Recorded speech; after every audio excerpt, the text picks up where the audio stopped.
चला सुरुवात करूयात चर्चेतल्या महत्त्वाच्या बातमीने। बातमी अशी की मुंबई विद्यापीठाने पदवीधर मतदारसंघातील जाहीर करण्यात आलेल्या सिनेट निवडणुकीला पुढील आदेश मिळेपर्यंत स्थगिती दिली आणि त्यामुळे राजकीय पक्ष त्यासोबतच विद्यार्थी संघटनांकडून नाराजी व्यक्त करण्यात येते। जाहीर केलेल्या कार्यक्रमानुसार 10 सप्टेंबरला मतदान होणार होतं, तर 13 सप्टेंबरला या निवडणुकीचा निकाल जाहीर केला जाणार होता। मात्र अचानक या सिनेट निवडणुकीच्या कार्यक्रमाला स्थगिती देण्यात आली आहे। 10 ऑगस्ट रोजी मुंबई विद्यापीठ सिनेट निवडणुकीचा कार्यक्रम मुंबई विद्यापीठाकडून जाहीर करण्यात आला होता।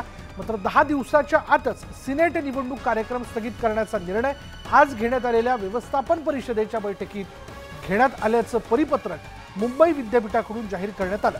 निवडणुका रद्द झाल्यानंतर राजकीय पक्षांकडून आरोप प्रत्यारोपाच्या फैरी रंगल्यात।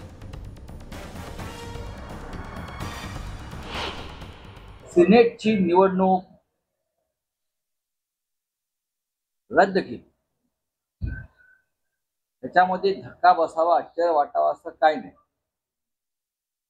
या राज्यातलं सरकार कोणतीही निवडणूक घ्यायला तयार नाही, भीतीपोटी। सिनेटच्या निवडणुकीमध्ये शिवसेना म्हणजे आमची युवा सेनेचं पॅनल हे 100% जिंकणार होतं। ही भीती, या भीतीपोटी या निवडणुका रद्द केल्या। कुठल्याही निवडणुकीला टेक्निकल कारण असतं समोर ढकलण्याचं। इतका पावसाळा सुरू आहे, मुंबईत पावसामध्ये आहे आणि पावसात कधी निवडणुका होत नाही। तर संजय राऊत साहेबाचं सरकार जेव्हा होतं आणि पावसाळा असता त्यांनी निवडणूक घेतली असती का? शेवटी कोणी सरकार घाबरत नाही आहे। उद्याही निवडणुका झाल्या महाराष्ट्रामध्ये, उद्याही निवडणुका झाल्या महाराष्ट्रात, तरी भारतीय जनता पार्टी आणि महायुती महाविकास आघाडीला परास्त करण्याकरता तयार आहे। बघा, पुणे लोकसभाचे देखील निवडणूक अजून होऊ शकत नाहीये, स्थानिक स्वराज्य संस्थांच्या निवडणुका अजून होऊ शकत नाहीयेत आणि मग सगळं झाल्यानंतर आम्हाला वाटलं मुंबई विद्यापीठाच्या तरी होतील, त्यासमोर पण ते जायला घाबरत असतील तर नक्की आपण समजायचं तरी काय? सेनेट काय तुमचं सरकार पाडणार नाहीये, पाडणार ते आम्हीच आहोत, पण सेनेट ते सरकार तुमचं पाडणार नाहीये, त्यांना एवढं घाबरता कशाला तुम्ही? मला असं वाटतं ज्याच्या स्वतःच्याच मनात भीती आहे ते भीतीपोटीच्या गोष्टी करते। त्यांना जर वाटत असेल तर त्यांनी केलेली बोगस नावं त्यांनी डिलीट करावी। आमचा आरोप आहे उभाटा गटाच्या वतीने बोगस नावं या यादीमध्ये घातल्या गेलेली आहेत। एकाच माणसाचं नाव 3-3दा घातलेले आहे।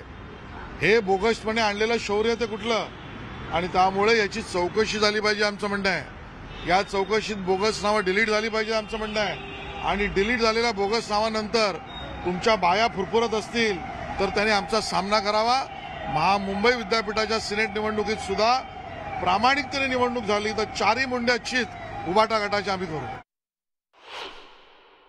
ज्या विद्यार्थी संघटनांनी काही काल 2 दिवसामध्ये जी निवडणूक यादी तयार केलेली आहे, ही यादी सदोष आहे अशा पद्धतीची भूमिका ही कुलगुरूंकडे मांडलेली होती आणि त्याचे पुरावे देखील त्यांच्याकडे आहेत। मी आज मुंबईमध्ये नसल्यामुळं मला ती यादी मिळू शकेल नाही, परंतु ती यादी मिळताच मी स्वतः पत्रकार परिषद घेऊन कशा पद्धतीनं मतदार नोंदणी केली जाते स्वतःच्या जागा निवडून देण्यासाठी हे मी महाराष्ट्रासमोर आणेन। आणि म्हणून काही लोकांना जो धक्का बसलेला आहे तो याच्यामुळं बसलेला आहे, बोगस यादी जी केलेली होती ती कुठेतरी बाजूला करण्याचं काम विद्यापीठाकडनं होतंय। कुठल्या विकास कामाच्या बद्दल बोलू शकत नाही आहेत, कुठल्या अफरातफरीबद्दल बोलू शकत नाहीत, काही बोलू शकत नाही आहेत आणि म्हणून करता ह्या सिनेटचे आता त्यांना समोर आणलेलं आहे। हरकत नाही आहे, काही तांत्रिक बाबीची अडचण असू शकते, कारण असू शकतं म्हणून त्यांनी थांबवलं। ते काय कायमचं थांबलं जात नाही आहे। कुठल्याही निवडणुका कधीही कायमच्या थांबलेल्या नाही आहेत, त्याला काही काळांतराने ते घ्यावेच लागतील, त्याप्रमाणे ते घेतल्या जातील। युवा सेनेच्या नेत्यांनी विद्यापीठ कुलसचिव, निवडणूक निर्णय अधिकारी डॉक्टर सुनील भिरूड यांची भेट घेऊन निवडणूक प्रक्रियेला स्थगिती का देण्यात आली असा प्रश्न विचारला। आशिष शेलार यांनी या मतदार यादीत त्रुटी असल्याची तक्रार दाखल केल्याचं विद्यापीठ प्रशासनानं सांगितलं। दरम्यान यानंतर देखील युवा सेनेच्या उमेदवारांचे अर्ज स्वीकारण्यात आले आणि याचबद्दल अधिक माहिती आपण जाणून घेऊयात। आमचे प्रतिनिधी विशाल पाटील आता क्षणाला आपल्या बरोबर आहे। विशाल, ही निवडणूक रद्द करण्यापाठीमागचं नेमकं कारण काय? विशाल, खरं तर हाच सगळ्यात महत्त्वाचा मुद्दा आहे की नेमकी ही निवडणूक रद्द का करण्यात आली याच्या बाबतीत अद्यापही मुंबई विद्यापीठाकडनं जे स्पष्टीकरण आहे ते अधिकृतरित्या आलेलं नाहीये। आणि याच्यावरून आता महाराष्ट्राच्या राजकारणात खास करून मुंबईत गदारोळ झालेला आपल्याला पाहायला मिळतं. आरोप प्रत्यारोप जे आहेत ते केले जात आहेत. युवा सेना ठाकरे गटाची जी आता आक्रमक झालेली आहे. मात्र आज वरुण सरदेसाई यांच्या नेतृत्वामध्ये जे ठाकरे गटाचे 10 उमेदवार आहेत त्यांनी स्वतःचे अर्ज त्या ठिकाणी दिलेत आणि ते अर्ज स्वीकारलेले आहेत. त्यामुळे नेमके हे अर्ज का स्वीकारण्यात आले हाही एक महत्वाचा प्रश्न आहे. तक्रार सुद्धा जी आहे ती आता ठाकरे गटाकडनं करण्यात आलेली आहे. कुलगुरूंना तसं पत्र सुद्धा देण्यात आलेलं आहे. मात्र या सगळा घोळ पाहता सिनेट निवडणुकीला नेमकी स्थगिती का आली हा एक महत्वाचा प्रश्न आहे. याच्या बाबतीत अजून विद्यापीठाकडनं स्पष्टीकरण जे आहे हे आलेलं नाहीये. आणि दुसरा महत्वाचा मुद्दा म्हणजे की आज ठाकरे गटाचे जे 10 उमेदवार आहेत यांनी स्वतःचे अर्ज भरलेले आहेत ते स्वीकारले सुद्धा आहेत. त्यामुळे यामागचं नेमकं काय स्पष्टीकरण विद्यापीठ देणार हे पाहणं अधिक महत्वाचं ठरणार आहे. मात्र या मुंबई विद्यापीठाच्या सिनेट निवडणुकीला जी स्थगिती देण्यात आलेली आहे यावरनं मात्र आता राजकारण जे आहे हे तापलेलं आहे. विशाल, धन्यवाद विशाल या सगळ्या माहितीबद्दल. आपण बघतोय की सिनेट निवडणूक जी ती अखेर रद्द करण्यात आलेली आहे. त्या पाठीमागचं कारण अर्थात आशिष शेलार यांनी दाखल केलेली तक्रार आहे आणि या तक्रारीनंतर ही निवडणूक रद्द करण्यात आल्याचं आपण बघतोय.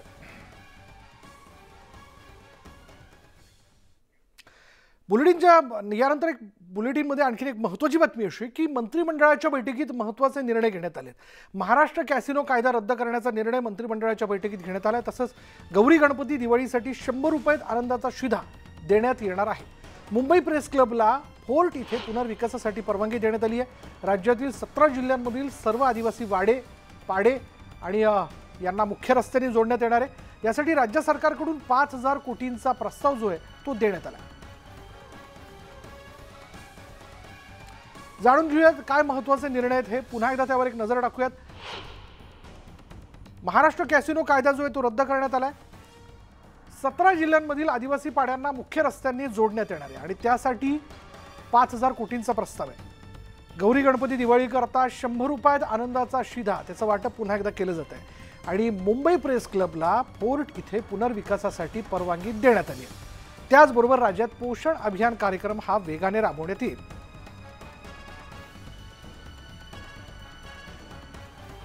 गणपती येत आहेत, गणपती गौरीचा सण आहे, पुढे दिवाळी आहे.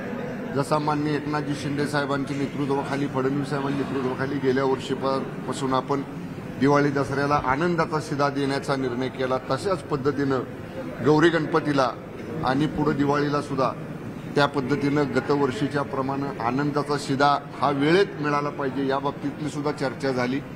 असे महत्त्वाचे निर्णय, धोरणात्मक निर्णय आणि राज्यातले एकूणच कामकाजाचा आढावा आजच्या बैठकीमध्ये या ठिकाणी घेतला. पुढे बघत महाराष्ट्रातील भाजपचे सर्व आमदार परराज्यात प्रवासाला रवाना झालेत. लोकसभा निवडणुकीच्या पार्श्वभूमीवर महाराष्ट्रातील सर्व आमदारांना केंद्राकडून भरगतचा अभ्यास दौरा जो आहे तो देण्यात आला आहे. प्रत्येक आमदाराला दुसऱ्या राज्यात जाऊन 7 दिवसांचा प्रवास करावा लागणार आहे. तेलंगणा, कर्नाटक, आंध्र प्रदेश, मध्य प्रदेश अशा राज्यांमध्ये भाजपचे आमदार मोदींचा प्रचार आणि प्रसार करणार आहेत. सलग 7 दिवस केंद्राकडून भाजपच्या आमदारांची ही शाळा जी ती घेतली जाणार आहे. सकाळी 7 पासून ते रात्री 7 पर्यंत प्रत्येक आमदारावर ॲपद्वारे करडी नजर ठेवली जाईल.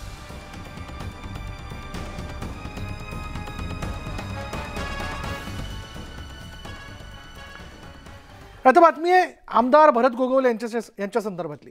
शिवसेनेचे आमदार भरत गोगावले नाराज असल्याची चर्चा रंगली होती. मात्र आपण नाराज नसून माझ्या वक्तव्याचा विपर्यास करण्यात आल्याचं गोगावलेंनी स्पष्ट केलंय. तसंच मुख्यमंत्र्यांनी आपली समज काढली असून उरलेल्या भाकरीत देखील आम्ही वाटा द्यायला तयार आहोत असंही गोगावलेंनी सांगितलं. तर गोगावले नाराज नसून त्यांच्या भाषणाची शैली जरा वेगळी आहे असा बचाव जो आहे तो उद्योगमंत्री उदय सामंत यांनी केला.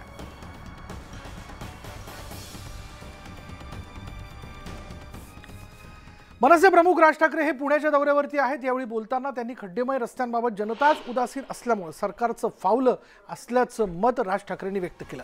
जनतेनंच जर आवाज उठवून लोकप्रतिनिधींना जाब विचारला तर रस्त्यांची स्थिती निश्चितपणे चांगली होईल असा विश्वासही त्यांनी व्यक्त केला. मात्र मनसे जनतेच्या प्रश्नावर आंदोलन करतच राहणार असल्याचंही त्यांनी स्पष्ट केलं. या दौऱ्यात त्यांनी पुण्यातील हडपसर भागातील काळे बोराटे नगर इथल्या इंद्रायणी नावले यांच्या संपर्क कार्यालयाचं उद्घाटन केलं आणि यावेळी मोठ्या संख्येनं मनसे कार्यकर्ते हजर होते. मला आश्चर्य या गोष्टींचं वाटतं आपल्या जनतेचं की जे लोकप्रतिनिधी तुम्ही निवडून देता ते प्रत्येक वेळेला तुमच्या समोर रस्त्यांमध्ये खड्डे आणि इतर सगळे प्रश्न उभे करतात आणि तुम्ही प्रत्येक वेळेला त्याच लोकांना निवडून देता, जातीच्या नावावरती, अजून कुठच्या विषयांवरती, अजून धर्माच्या नावावरती. हे प्रश्न कधी सुटणारच नाही तुमचे. जोपर्यंत लोकांमधला राग हा मतपेटीमध्ये जोपर्यंत उतरत नाही यांच्या विरोधात, तोपर्यंत हे रस्त्यावरचे खड्डे बुजणार नाहीत. महाराष्ट्र नवनिर्माण सेनेने अनेक विषयांवरती अनेक आंदोलनं केली, बरोबर आहे. पदरी काय पडलं? आणि जे नुकसान करतात महाराष्ट्राचं सर्वार्थाने, त्या लोकप्रतिनिधींना तुम्ही निवडून देता. मला जास्ती याचंच आश्चर्य वाटतं. असो, पण तरी आमचं पुण्यामध्ये इथे आंदोलनं सुरू आहेत. आता जवळपास 16 ठिकाणी आंदोलन झाली. मुंबई गोवा रस्त्यावरती होतील, आता मुंबई नाशिक रस्त्यावरती होतील. सगळ्या ठिकाणी आंदोलनं सुरू आहेत आणि यातनं सरकारचे डोळे उघडतील अशी अपेक्षा आहे, आशा आहे. पुढे बघूयात. महामार्गावरील खड्ड्यांच्या प्रश्नावरून मनसे आक्रमक झाली आहे. मुंबई गोवा महामार्गावर मनसे कार्यकर्त्यांनी आंदोलन केलं. खड्ड्यात वृक्षारोपण करत प्रशासनाचं लक्ष वेधलं आणि यावेळी आंदोलकांना पोलिसांनी ताब्यात घेतलं. तर दुसरीकडे मनसे कार्यकर्त्यांनी भारतीय राष्ट्रीय महामार्ग कार्यालयात घुसण्याचा प्रयत्न केला आणि यावेळी पोलिसांनी त्यांना अडवल्यानं मनसे कार्यकर्ते आणि पोलिसांमध्ये बाचाबाची झाली.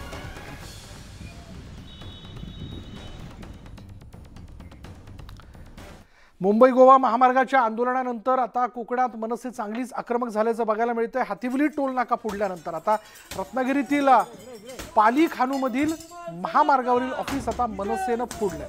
संतप्त कार्यकर्त्यांनी हॅन इन्फ्रास्ट्रक्चर कंपनीचं ऑफिस फोडलं. यावेळी कार्यकर्ते चांगलेच आक्रमक झाले होते.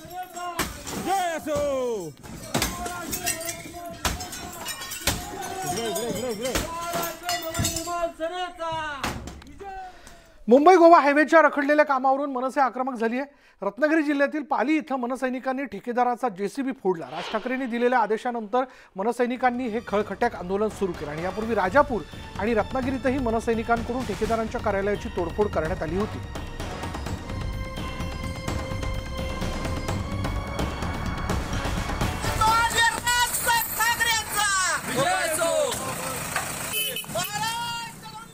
बेळगाव शहर आणि बेळगाव ग्रामीण असे 2 वेगवेगळे तालुके करण्याचा निर्णय घेण्यात आलेला आणि लवकरच याची अंमलबजावणी केली जाणार असल्याचं बेळगावचे पालकमंत्री सतीश जारकिहोळ यांनी याबाबत माहिती दिली आहे.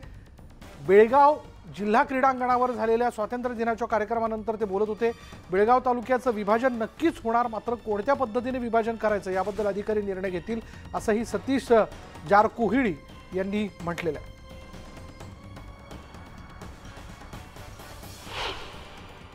या बाबतीमध्ये नक्की त्यांनी काय वक्तव्य केलंय, कशा पद्धतीनं त्यांचा विभाजनाचा प्रस्ताव आहे.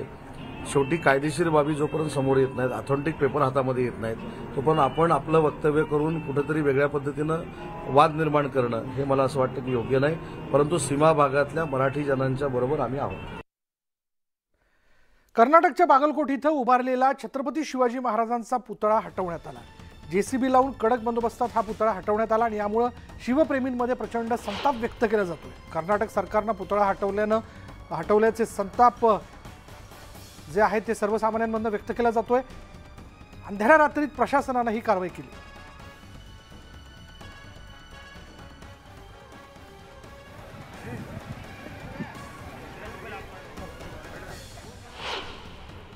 महाराष्ट्र की तरफ से मैं कर्नाटक सरकार का और मुख्यमंत्री का निषेध करता हूं. छत्रपति शिवाजी महाराज जिनके बारे में हम हमेशा कहते हैं काशी की कला जाती मथुरा मस्जिद हो जाती, इस देश में वीरता का प्रतीक छत्रपति शिवाजी महाराज है. चाणक्य ने जो 2000 वर्ष पूर्व जिस राजा का वर्णन किया था कि ऐसा राजा होना चाहिए, वो हमने 2000 वर्ष के बाद छत्रपति शिवाजी महाराज के रूप में देखा है. मैं कर्नाटक सरकार का निषेध करता हूं और कांग्रेस के नेताओं ने अपना स्टैंड ये स्पष्ट करना चाहिए. कर्नाटक काँग्रेस सोडा, पण महाराष्ट्राच्या काँग्रेसच्या नेत्यांनी, महाविकास आघाडीच्या नेत्यांनी जे शिवरायांच्या नावाने आपलं राजकारण करतात त्यांनी ह्याबद्दल भूमिका स्पष्ट केली नाही.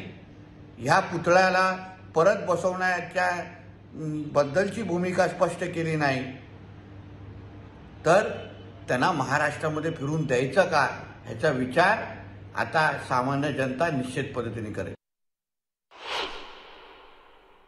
मला याची कल्पना नाही. सकाळपासून आम्ही बैठकांमध्ये होतो, मी जरूर त्याची माहिती घेईन. आणि असं जर छत्रपती शिवाजी महाराजांच्या पुतळ्याबाबतीत जर काही कृत्य कर्नाटक राज्यामध्ये घडलं असेल तर छत्रपती शिवाजी महाराजांचा अवमान महाराष्ट्रात कधीही आम्ही सहन करणार नाही. या असं जर घडलं असेल तर राज्याच्या भावना माननीय मुख्यमंत्री उपमुख्यमंत्री महोदयांच्या माध्यमातून कर्नाटक सरकारच्या माननीय मुख्यमंत्र्यांपर्यंत कर्नाटक सरकारपर्यंत आम्ही आमची नाराजी नक्की कळवू. झाल माओवादी नेता माओवाद्यांचा केंद्रीय समितीचा सदस्य मल्ला राजी रेड्डीचं निधन झाल्यानं माओवादी चळवळीला हादरा बसलाय. गडचिरोली दंडकारण्यात माओवादी चळवळीच्या विस्तारात महत्त्वाची भूमिका बजावणाऱ्या राजी रेड्डीवर 4 राज्यांमध्ये 1.5 कोटी रुपयांचं बक्षीस होतं. गडचिरोली जिल्ह्यात माओवाद्यांच्या जिल्ह्याचा पहिल्या विभागीय समितीचा सचिव असलेला मल्ला राजी रेड्डीने आंध्र प्रदेशच्या विधानसभा अध्यक्षांचं 30 पेक्षा जास्त पोलिसांच्या हत्येसह काही पोलीस ठाणे लुटण्याच्या घटनेत महत्त्वाची भूमिका बजावली होती. वयाच्या 70व्या वर्षी आजाराने मल्ला यांचा मृत्यू झाल्यानंतर त्याच्याजवळ बसून माओवादी विलाप करत असल्याचा व्हिडिओ न्यूज 18 लोकमतच्या हाती लागला.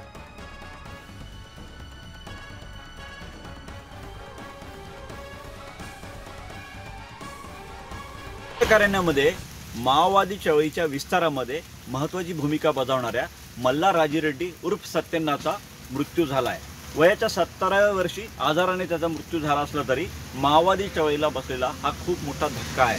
कारण 1970 ते 75च्या दशकात पीपल्स वॉर ग्रुप जेव्हा कोंडापल्ली सीतारामय्या यांनी स्थापन केलं होतं त्यावेळी उच्च शिक्षित अनेक तरुण उस्मानिया विद्यापीठातून बाहेर पडले होते. त्यामध्ये मल्ला राजी रेड्डी खूप महत्त्वपूर्ण भूमिका होती. कारण त्यावेळी उच्च शिक्षित असलेल्या मल्ला राजी रेड्डीने रॅडिकल स्टुडंट युनियनच्या माध्यमातून माओवादी चळवळीत प्रवेश केला होता.